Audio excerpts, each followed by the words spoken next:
বৈষম্যবিরোধী ছাত্র আন্দোলনে আহত ছাত্র এবং অন্যান্য পেশার আমাদের কাছে রুগী আসতে শুরু করে। আমাদের ঢাকা মেডিকেল কলেজ আপনারা জানেন দেশের সবচেয়ে বড় এবং আমি বলবো যে সেরা মেডিকেল কলেজ হসপিটাল। তো আমাদের একটা টিম আছে, র্যাপিড রেসপন্স টিম। সেই র্যাপিড রেসপন্স টিম যে কোনো এরকম দুর্যোগের মুহূর্তে আমরা অ্যাক্টিভেট করি, ওই সময় করেছিলাম, এবং যার ফলে আমাদের ডাক্তার, নার্স এবং স্বাস্থ্যকর্মীরা এই শত শত রোগীর চিকিৎসা দিয়েছে 15 জুলাই থেকে এ পর্যন্ত। এবং আমরা আপনারা জানেন গতকালও যে একটা সচিবালয়ের সামনে যে ঘটনা হয়েছে তার পরিপ্রেক্ষিতে অনেকগুলো পেশেন্ট আমাদের কাছে এসেছে, মূলত বেশিরভাগই ছাত্র, প্রায় 60 জন আমাদের কাছে এসেছে। আমরা এর মধ্যে 55 জনকে আমরা প্রাথমিক চিকিৎসা দিয়ে ছেড়ে দিয়েছি, বাকি 5 জনকে আমরা ভর্তি রেখেছি। এই 5 জনের মধ্যে আপনারা জানেন কেন্দ্রীয় সমন্বয়ক হাসনাত আবদুল্লাহ সাহেব আছেন। তো উনি এখন বলতে পারি আমরা বিপদমুক্ত। ওনার একটু ব্লাড ইনজুরি ছিল মাথায়, যার ফলে উনি ফেন্ট হয়ে গিয়েছিলেন। তো পরে আমাদের এখানে আসার পরে ওনার উন্নতি হয়েছে। আমরা তাকে ওসেকে ছিল অন স্টাফ ইমার্জেন্সি সেন্টার থেকে আমরা আজকে তাকে কেবিনে শিফট করেছি। উনি মোটামুটি ভালো আছেন। তবে আমাদের সাথে এই 5 জনের মধ্যে 2 জন তাদের সার্জারি লাগছে। নিউরো সার্জনরা একজনকে অলরেডি ওটিতে নিয়েছেন, আর একজনকে নেবেন, আজকেই তাদের সার্জারি করবেন। তো বাকি রোগীরা প্রাথমিক চিকিৎসা নিয়ে চলে গেছেন, আর বাকি যে 3 জন আছেন ওরা ভালো আছেন।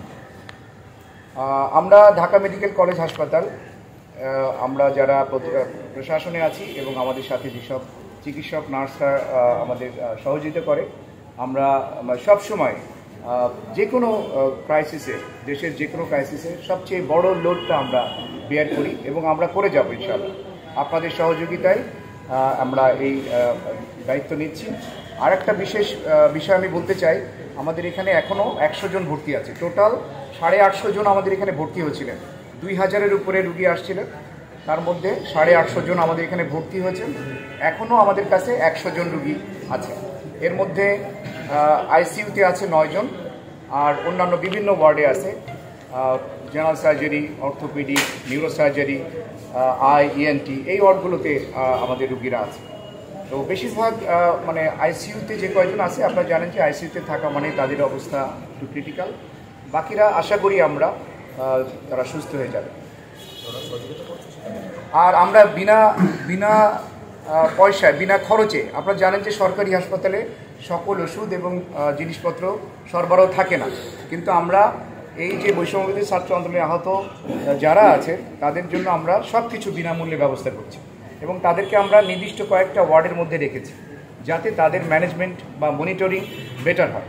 সেই জন্য আমরা তাদেরকে বিভিন্ন কয়েকটা ওয়ার্ডের মধ্যে রেখেছি। আমি আপনাদের মাধ্যমে সবাইকে একটু আহ্বান জানাবো। আপনারা জানেন যে এই রুগীগুলো বেশিরভাগ বুলেট ইনজুরি। তো বুলেট ইনজুরি মানে এখানে একটা ইনফেকশনের চান্স থাকে। তো ভিজিটর একটু নিয়ন্ত্রণ করা দরকার।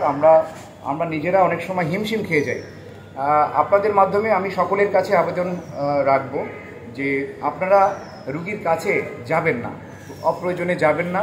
তারা সুস্থ হয়ে যাক, আমরা সেই দোয়া করি, আপনারাও সেই দোয়া করেন।